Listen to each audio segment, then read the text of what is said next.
نحمده ونصلي على رسوله الكريم أما بعد فأعوذ بالله من الشيطان الرجيم بسم الله الرحمن الرحيم فتبسم ضاحكا من قولها وقال رب أوزعني أن أشكر نعمتك التي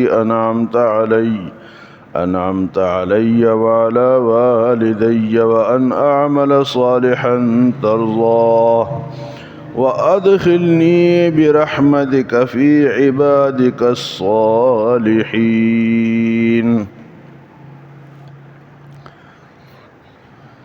چیونٹیوں کی وادی میں جب سلیمان علیہ السلام کی فوج پہنچی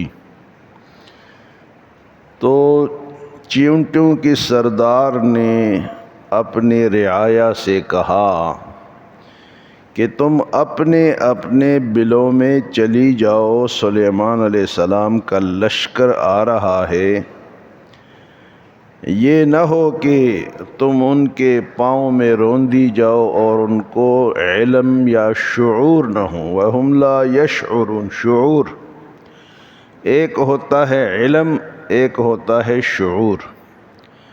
علم ان لوگوں کو ہوتا ہے جن کو اللہ نے عقل دی ہے، مثلا انسان ہے، فرشتے ہیں، جنات ہیں، یہ علم حاصل کرتے ہیں، اور باقی جو مخلوقات ہیں ان کو شعور ہوتا ہے، علم نہیں ہوتا۔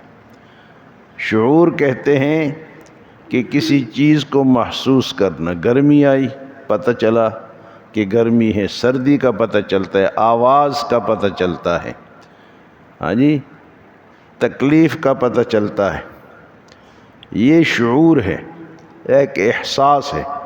تو کہا کہ وَهُمْ لَا يَشْعُرُونَ، وہ ان کو شعور ہی نہ ہو۔ تو سلیمان علیہ السلام نے، چونکہ اللہ نے آپ کو ہر چیز کی بولی کا علم بھی دیا تھا، پرندوں کے ساتھ باقی کیڑے مکوڑے جانور جو بھی بولتے تھے وہ سلیمان علیہ السلام سمجھ جاتے تھے۔ تو جب چیونٹی کی یہ بات سنی تو روایت میں اس طرح بھی آتا ہے کہ سلیمان علیہ السلام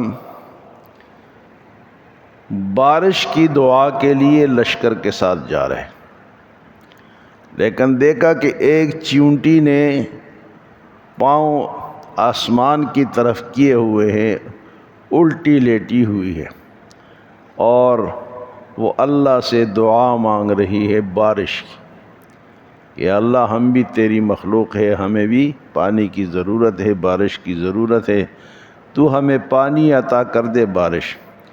تو سلیمان علیہ السلام نے اس کی دعا سن لی اور لشکر کو کہا کہ چلو واپس، اب اس چیونٹی کی دعا کی برکت سے بارش ہو جائے گی۔ تو جب یہ آوازیں آپ نے سنی تو اللہ پاک فرماتے فَتَبَسَّمَ ضَاحِكًا مِّن قَوْلِهَا، اس کے اس بات سے سلیمان علیہ السلام مسکرائے۔ فَتَبَسَّمَ ضَاحِكًا مِّن قَوْلِهَا، تو مسکرائے سلیمان علیہ السلام۔ ایک ہوتا ہے مسکرانا، ایک ہوتا ہے ہنسنا، اور ایک ہوتا ہے قہقہا لگانا۔ تو سرکار دو عالم صلی اللہ علیہ وسلم کی سنت ہمیشہ مسکرانے کی تھی، آپ کے دانت مبارک کبھی زیادہ نظر نہیں آئے اور کبھی آپ نے قہقہا نہیں لگایا، جو آج کل ہم لوگ لگاتے ہیں نا۔ تو اگر کسی نے نماز میں قہقہا لگا دیا تو اس کا وضو ٹوٹ جاتا ہے، اس کی نماز بھی ختم ہو جاتی، اس کی نماز دوبارہ اس کو وضو کر کے اور نماز پڑھنی پڑے گی۔ تو سلیمان علیہ السلام بھی مسکرائے، فَتَبَسَّمَ ضَاحِكًا مِّن قَوْلِهَا، اس کی بات سن کر سلیمان علیہ السلام مسکرائے اور کہا وَقَالَ رَبِّ أَوْزِعْنِي أَنْ أَشْكُرَ نِعْمَتَكَ الَّتِي أَنْعَمْتَ عَلَيَّ، اور کہا اے میرے پروردگار، آپ نے ہمیں یہ نعمت عطا کی ہے تو اس نعمت پر ہم تیرا شکر ادا کرتے ہیں۔ ان اشکر نعمتک التی انعمت علیہ، یہ جو نعمتیں آپ نے ہمیں بولی سکھائی ہے، ایسی حکومت دی ہے کہ ہر چیز پر آپ کی حکومت ہی، تو اس نعمت کا سلیمان علیہ السلام نے اللہ کا شکر ادا کیا۔ تو کہا کہ قال رب اوزعنی ان اشکر نعمتک التی انعمت علی وعلی والدی، میرے اوپر بھی آپ نے یہ نعمت دی اور میرے والدین داؤد علیہ السلام کو بھی اللہ نے نبی بھی بنایا اور بادشاہ بھی بنایا، تو فرمایا کہ میرے اوپر بھی آپ کی نعمت ہے اور میرے والد محترم کے اوپر بھی یہ نعمتیں آپ نے ہمیں دی ہیں۔ تو فرمایا کہ اس کے شکر میں ان اعمل صالحا ترضاہ، ہمیں ایسا عمل کرنے کی توفیق عطا فرما کہ جس سے تو راضی ہو جائے۔ کون سا عمل جی؟ جس سے اللہ راضی ہو جائے۔ تو اللہ کس عمل سے راضی ہوتا ہے؟ اللہ اس عمل سے راضی ہوتا ہے، مثلا ابھی تھوڑی دیر بعد سورج نکلے گا، اشراق کے ٹائم سے پہلے سورج نکلنے کا ٹائم ہوتا ہے، اور اس ٹائم کوئی نماز پڑھے اور کہے میں تو بڑا اچھا کام کر رہا ہوں، نماز پڑھ رہا ہوں، لیکن اس کا وہ عمل اللہ کی رضا والا نہیں ہے، کیونکہ اللہ نے اس ٹائم پہ منع فرمایا، اس ٹائم پہ نماز منع ہے، وہ تو نماز پڑھ رہا ہے تو کہے میں تو نماز پڑھ رہا ہوں۔ تو اسی طرح وہ کام جو بدعت ہیں، جو اسلام میں نہیں ہیں، جو حضور صلی اللہ علیہ وسلم نے نہیں بتائے، وہ عمل کوئی کرے گا تو اس کو اللہ کی رضا حاصل نہیں ہوگی۔ اللہ کی رضا تب حاصل ہوگی جب وہ سنت کے مطابق کام کرے گا۔ حضرت عبداللہ ابن عمر رضی اللہ تعالی عنہ کے سامنے کسی نے چھینک ماری، اور چھینک کے بعد اس نے کہا الحمدللہ والسلام علی رسول اللہ۔ الحمدللہ کے بعد کیا پڑھا؟ والسلام علی، یعنی یا اللہ تیرا شکر ہے اور حضور پر سلامتی ہے، سلام پڑھا اس نے۔ تو حضرت عبداللہ ابن عمر نے کہا میرے بھائی والسلام علی رسول اللہ تو ٹھیک ہے، لفظ تو ٹھیک ہے، لیکن اس موقع پر حضور نے یہ نہیں بتایا۔ والسلام علی رسول اللہ ساتھ صرف الحمدللہ کا بتایا ہے، تو یہ زیادتی تم اپنی طرف سے لفظ زیادہ نہ کرو۔ اسلام میں اتنا احتیاط ہے کہ جتنی چیز بتائی گئی اتنا کرو، اپنے طرف سے بدعات لوگوں نے ایجاد کی اور کہتے ہیں اس میں ثواب ہے، ثواب تب ہوگا کہ وہ سنت ہو۔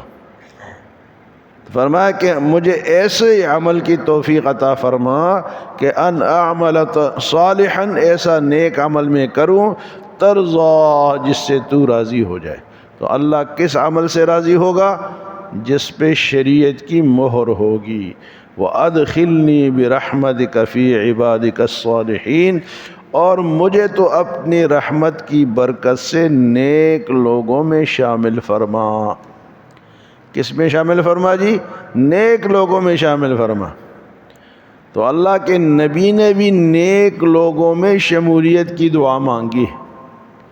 نیک لوگوں کا ملنا اتنی بڑا انعام ہے کہ اللہ کے نبی بھی کہتے ہیں کہ مجھے نیک بندوں میں شامل فرما۔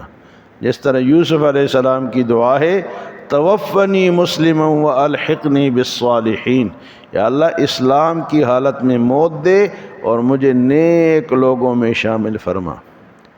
اور قرآن پاک میں اللہ پاک فرماتے ہیں فادخلی فی عبادی وادخلی جنتی، یا اللہ مجھے نیک لوگوں میں شامل فرما اور مجھے جنت میں شامل فرما۔ پہلے نیک لوگوں کی دعا ہے قرآن میں کہ پہلے مجھے نیک لوگوں، تو جنت کا جو راستہ ہے وہ نیک لوگوں کے پاس سے گزر کے جاتا ہے۔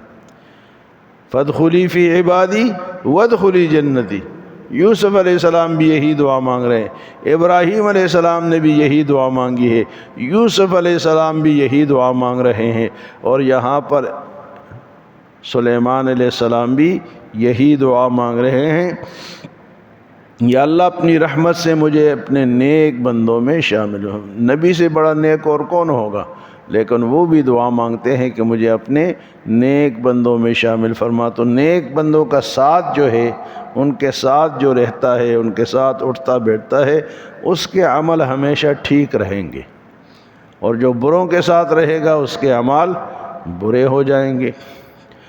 تو یہاں اللہ پاک نے فرمایا فَتَبَسَّمَ ضَاحِكًا مِّن قَوْلِهَا، سلیمان علیہ السلام چونٹی کی بات پر مسکرائے اور اللہ سے دعا مانگی کہ رب اوزعنی، یا اللہ ہمیں توفیق دے، ان اشکر نعمتک التی انعمت علی وعلی والدی، کہ ہم تیرا شکر ادا کریں وہ نعمت جو تم نے مجھ پر کی اور میرے والدین پر کی، وَأَنْ أَعْمَلَ صَالِحًا تَرْضَاهُ، اور ایسا عمل نیک میں کروں جس سے تو راضی ہو جائے۔ تو راضی ہونے کے لیے شرط کیا ہے جی؟ کہ وہ شریعت کے مطابق ہو، اپنا خود ساختہ نہ ہو، خود ہی لگا ہوا ہے، 10,000 کی اس نے وہ بنائی ہے، تسبیح بنائی ہے، اور بیٹھا ہوا ہے اس کو کھینچ رہا ہے۔ تو ایسی بعض باتیں جو ہیں نا، وہ لوگوں نے اپنے خود ساختہ بنائی ہوئی ہیں۔ کئی جتنی بھی بدعات ہیں نا جی، نئی نئی باتیں ہیں دین میں، اس کو ثواب سمجھ کے کرتے ہیں، کک ثواب نہیں ہوگا، کیونکہ وہ شریعت کے خلاف ہے۔ یا میں نے آپ کو بتایا کہ الحمدللہ والسلام علی رسول اللہ، الحمدللہ کہا اور ساتھ درود شریف پڑھا۔ تو انہوں نے کہا جی یہ آپ نے کیوں پڑھا؟ یہاں پر حضور نے یہ بات نہیں بتائی۔ تو یہ جو لوگ کہتے ہیں نا کہ جی خیر ہے، خیر اس لیے نہیں ہے کہ ہم سے زیادہ بہتر خیر جاننے والے کون ہیں؟ پیارے نبی صلی اللہ علیہ وسلم۔ خیر وہ جانتے تھے، تو انہوں نے جو کام کیا وہ خیر ہے، جو ہم کہتے ہیں کہ خیر ہے یہ جھوٹ ہے۔ تو فرمایا کہ ہمیں اپنے نیک بندوں میں شامل فرما، اور ہم پر اپنا رحم فرما، اور ہم تیرا شکر ادا کرتے ہیں۔ تو جو بھی انسان کو نماز پڑھے، نعمت ملے، چاہے وہ صحت کی نعمت ہو، مال کی ہو، اولاد کی ہو، ہاں جی، اس پہ کیا کرنا چاہیے؟ اللہ تعالیٰ کا شکر ادا کرنا چاہیے۔ اللہ ہمیں سمجھ اور عمل کی توفیق عطا فرمائے۔